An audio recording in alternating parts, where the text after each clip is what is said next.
Paunahan ni Pangulong Rodrigo Duterte ang ceremonial send-off ng Vietnamese fishermen sa Pangasinan bukas. Mula sa Quezon City, may report si Rosalie Coz live.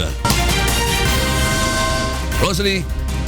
Magandang tanghali, Lakay. Inaasahan ang pagtungo ni Pangulong Rodrigo Duterte bukas sa Pangasinan para sa ceremonial send-off ng Vietnamese fishermen.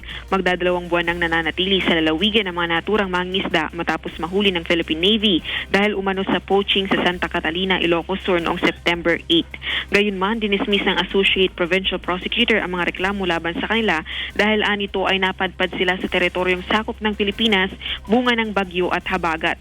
Matatandaang matapos bumisita si Pangulong Duterte sa Vietnam noong Setyembre, sinabi nitong ibig niyang pakawala ng mga naturang Vietnamese fishermen bilang pagpapakita ng goodwill ng Philippine government sa Vietnam.